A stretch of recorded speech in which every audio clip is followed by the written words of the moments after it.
네, 여러분 안녕하세요. 미국 경기 침체 오는가, 미국 경기 침체 안 오는가에 대한 논쟁이 끊이지 않고 있습니다.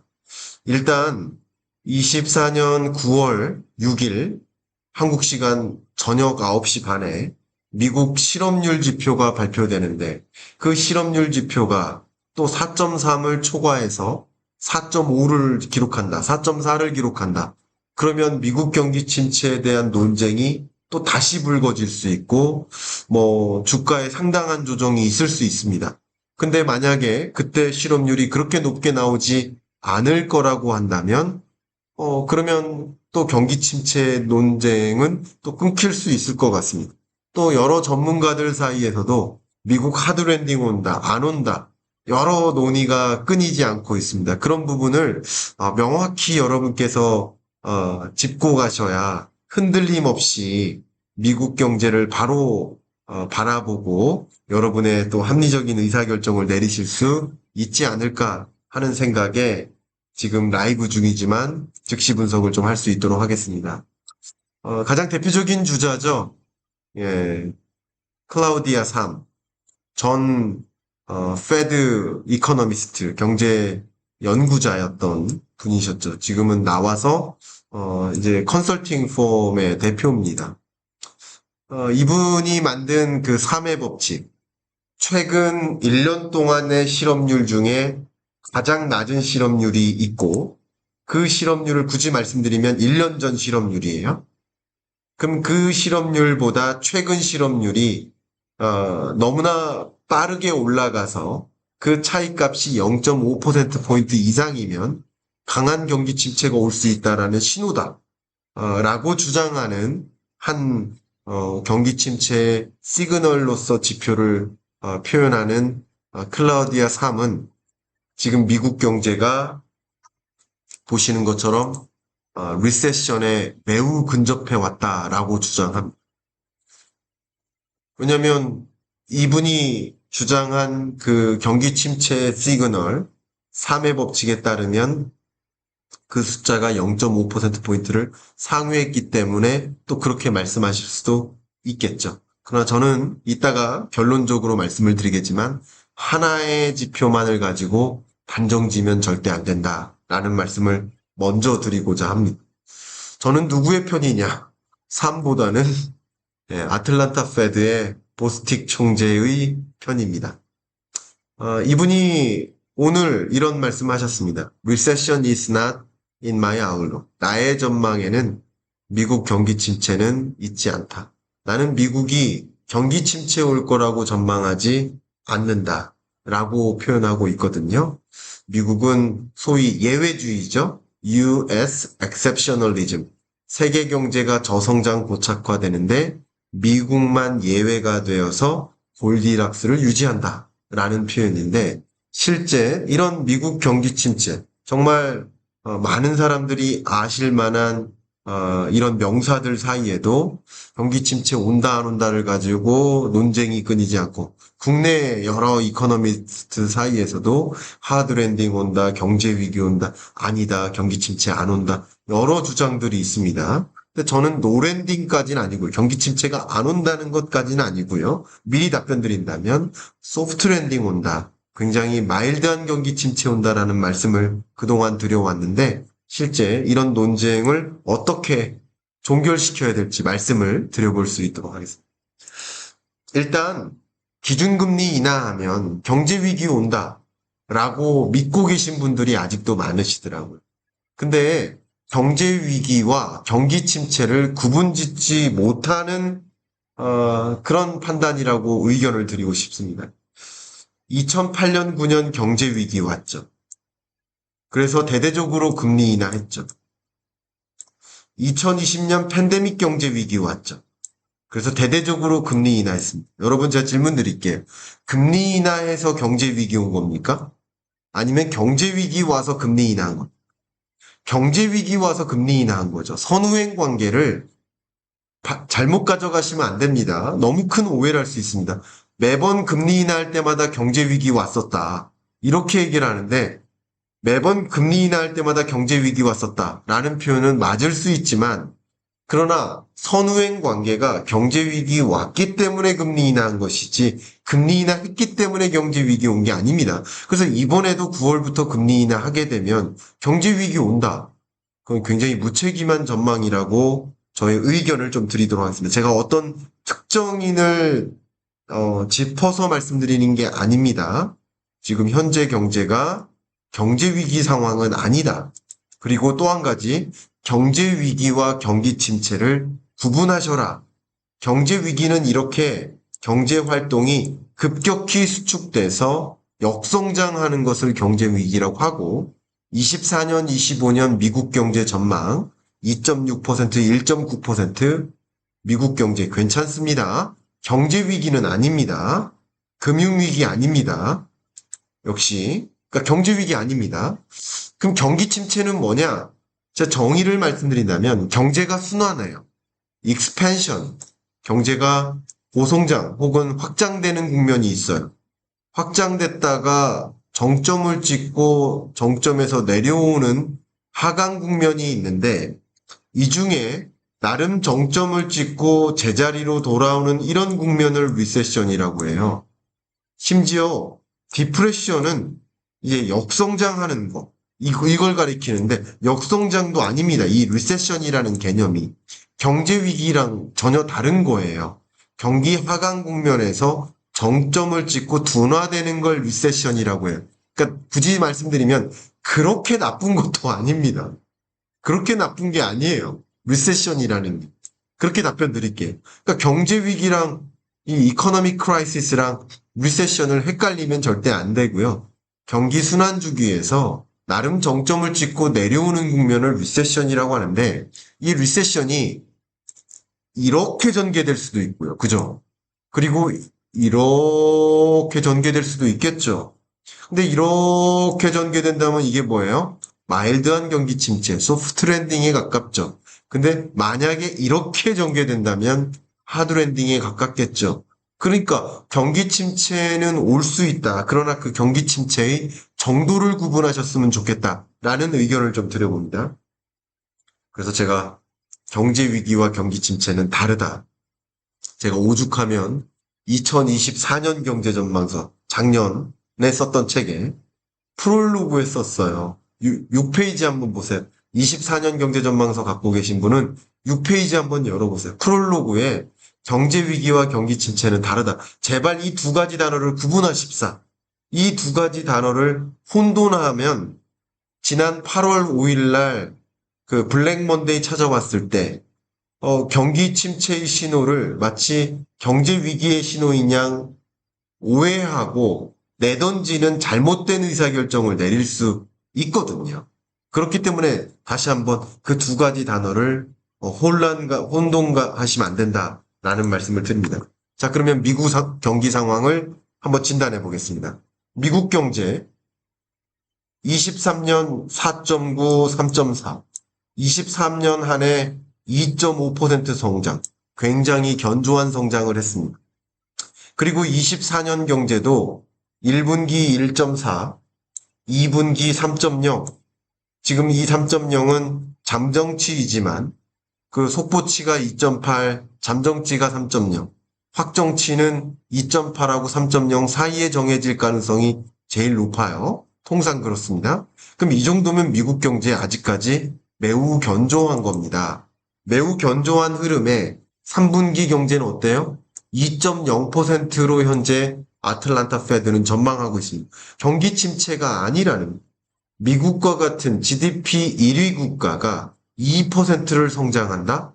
이것은요, 굉장히 견조한 흐름에 가깝고 미국 잠재 성장률 2% 수준에 근접한 성장률을 보이고 있기 때문에 이것을 하드랜딩 온다, 경제 위기는 절대 아니고요. 하드랜딩 온다고까지 비유하기는 현재로서는 어렵겠습니다. 미국 경기 상황을 이렇게 진단해 보면 통화정책의 메커니즘을 여러분 이제 이해하실 수 있을 거라고 생각이 됩니다. 통화정책의 메커니즘이 뭐예요? 이렇게 통화정책은 금리를 대대적으로 인하했었던 이런 구간이 뭐예요? 팬데믹 경제위기 때 그런 거예요. 경기 부양책인 거죠. 이렇게 대대적으로 속도를 올려서 금리를 인상했었던 건 뭐예요? 초인플레이션 때문이죠. 너무나 과도한 인플레이션 때문이었던 거죠. 이해가시죠? 그러니까 이렇기 때문에 금리를 대대적으로 인상한 것이지 지금 이것이 정상적인 통화정책 메커니즘이 아니에요. 그러니까 정상적인 통화정책 메커니즘은 이런 느낌인 거예요. 2015년 이럴 때 예를 들면.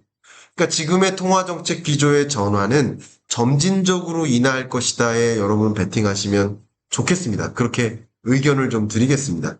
그러니까 통화정책 기조의 전환은 이제 과도한 제약적인 금리에서 이제 내려와서 정상적인 금리 3.5%라는 중립금리를 향해 금리를 인하해 나가겠다라는 의지인 것이지 경제 위기 오니까 하드랜딩 오니까 성급하게 금리 인하하는 것 그것과는 전혀 다른 것이다 라는 것을 의견을 드립니다. 통화정책의 메커니즘은 필립스 곡선으로 설명드릴게요. 물가를 잡기 위해 금리를 인상하면 실업률이 떨어져요. 물가를 잡기 위해서 다시요. 물가를 떨어뜨리기 위해서 움직이면 실업률이 올라가요. 반대로 고용 안정, 경기 안정을 위해서 금리를 인하하면 실업률은 떨어지겠지만 물가는 올라가요. 그러니까 지금은 일단 뭐 했던 거예요? 물가 안정을 위해 금리를 인상했었던 것 뿐이고 물가 안정 목표가 이루어졌으니 이제 실업률을 낮추기 위한 고용 안정을 위해서 이제 물가 목표 잡혔으니까 통화정책 기조를 정상화자인 것이지 지금 고용 침체, 경기 침체 왔으니까 여러분 경제 위기 왔다고 생각하면서 과도하게 오해하실 필요까지는 없는 것이다. 자, 이제 짧게 미국 고용노동 시장을 좀 분석해 드리도록 하겠습니다. 보시는 것처럼 미국 해고율이 이렇게 보시는 것처럼 떨어졌습니다. 해고율이 떨어졌는데 2019년 평균이 1.2%. 그러니까 팬데믹 이전 수준과 비교해 보자는 거예요. 그러니까 해고율이 떨어졌는데 이 해고율이 떨어져 있는 것은 아직도 고용시장이 안정적이다. 이게 노동 수요 측면이에요. 일자리 공급. 그러니까 기업 사용자 입장에서 노동 수요가 많다는 거예요. 아직. 그리고 빈 일자리 수가 줄어들긴 했지만 여전히 팬데믹 이전보다 높은 수준으로 빈 일자리가 많아요. 실업자가 발생해도 일자리를 채워나갈 여지가 있다는 거예요. 노동 수요 측면에서, 사용자 측면에서 봐도 일자리가 많이 여전히 공급되고 있다는 뜻이에요. 그러니까 지금부터 예를 들어서 9월부터 금리를 인하하기 시작하면 또 빈 일자리가 많아질 수 있단 말이에요. 이해가시죠? 이게 노동 수요 측면이고요. 노동 공급 측면을 볼게요. 노동자 입장에서 봐도 경제활동 참가율이 어떻게 돼요? 최근 계속 올라가고 있어요. 경제활동 참가율이 올라가고 있단 말. 그러니까 이제 노동시장에 참여하자는 의지도 강해지고 있기 때문에 미국 고용노동시장이 흔들린 상황이 아닙니다. 또 7월 실업자가 많이 늘어난 거 사실이에요. 그러나 그 실업자 중에 일시적 해고에 따른 인원수 증감이 있어요. 그 일시적 해고는 뭐냐면 예를 들면요. 여러분 아실지 모르겠지만 7월에 무슨 일이 있었어요? 미국에. 허리케인. 그런 일시적인 요인, 날씨와 같은 요인 이런 것으로 인해서 일시적으로 해고가 늘어날 수 있어요. 그러나 이 일시적 해고자가 다시 복귀하게 되면 8월 실업률은 다시 낮아질 수 있습니다. 그러면 9월 6일 날 발표되는 실업률이 낮아진다면 미국 경기 침체 우려는 또 완전히 해소되는 거예요. 물론 8월 실업률이 또 올라갈 수도 있겠지만 그러면 또 역시 경기 침체 우려감이 고조되겠지만 여러분 시장에서는 우려감이 고조되더라도 여러분은 흔들리지 않으셨으면 좋겠다. 그렇게 미국 고용 시장이 굉장히 나쁜 것은 아니다. 그리고 항상 경제는 다이내믹하게 움직이지 않습니까? 이제 9월부터 금리를 인하하기 시작하면 기업들은 더 적극적으로 이제 투자해야 되겠다. 또 11월 대선이 끝나면 불확실성이 해소돼요. 어느 방향이든 그 방향으로 사업을 집중하면 돼요. 그런 방향으로 움직이는 과정에서 실업률이 이제 올라갔다가 떨어지는 구간을 맞이할 텐데 25년 1분기의 실업률이 나름 정점을 찍다가 그 이후 실업률이 안정화될 것으로 전망을 현재 하고 있습니다. 실제 미국 경제 전망을 보면 IB들도 전반적으로 올해 경제 성장률 2.5를 넘고 내년 경제 성장률도 그래도 한 1.78%, 1.78%이 정도면 미국 경제가 뭐 하드랜딩에 비유되기 어렵습니다. 그래도 1.5% 이상 성장하면 미국 경제치고는 소프트랜딩이다. 5.5%나 금리 인상했는데 여전히 탄탄하네 하는 해석을 갖게 만드는, 그리고 물가 잡기 위해서 금리 인상했기 때문에 이 정도의 경기 침체는 어느 정도 예상하고 있는 수준이다 라고도 의견을 드리겠습니다. 또 가장 정확한 건 IMF 전망이라고 제가 말씀드리고 있는데 IMF 전망치로 봐도 23년, 24년 견고한 성장세를 유지하다가 내년 성장률이 주춤해지는데 그래봐야 2%를 소폭 밑도는 1.9%로 전망합니다. IMF도. 그러니까 미국 경제가 그렇게 하드랜딩 올 거라고 전망하지 않는다. 그러니까 이 정도면 소프트랜딩이다 라고 의견을 드리겠습니다. 자, 이런 이야기들을 끝으로 정리를 하겠습니다. 제가 얼마 전에도 의사록 발표됐을 때 말씀을 드렸었는데 그 의사록 발표됐을 때도 이 글을 읽어드렸어요. 제가 이건 명언이라고 생각합니다. 통화정책 기조를 읽어나가기 위한 명언이다. 통화정책 기조를 결정하는 것은 뭐에 의해 결정된다? 토털리티. 총체적인 데이터를 보고 결정하는 것이지 any particular data point. 실업률만 보고, 실업자 수만 보고, 3룰만 보고 결정하는 것이 아니다. 지금 잠깐 보여드렸던 여러 지표들을 총합적으로, 총체적으로 보면서 통화정책을 결정하는 것이지 하나의 데이터 발표에 흔들리지 않는 것이다. 이해가시죠? 여러분 그렇게 생각해 주시고 어떤 하나의 전문가, 어떤 하나의 유명 워런 버핏 같은 투자자가 애플 주식 다 팔았대. 이런 말에만 흔들리지 마시고요. 총체적인 데이터를 봐가면서 경제를 총체적으로 이해하신다면 미국 경제가 경제 위기 상황이 아니라 통화 정책을 이제 정상화하는 움직임으로 가는 거구나 라고 이해하실 수 있을 거라고 생각이 됩니다. 녹화를 위해 마지막 홍보 말씀드리겠습니다. 25년 경제전망서 지금 8곡을 마무리했습니다. 9월 중순에 예약 발매가 시작될 텐데요. 9월 28일 날 발간 기념 북콘서트를 엽니다. 제가 고정 댓글로 북콘서트 참여 하실 분, 관심 있으신 분들 신청하실 수 있게 링크를 남겨드릴 텐데 관심 있으신 분에 한해서 링크 확인해 주시길 바라겠습니다. 자, 이상 마무리하고요. 한 주 즐겁게 보내시길 바라겠습니다. 마무리하겠습니다.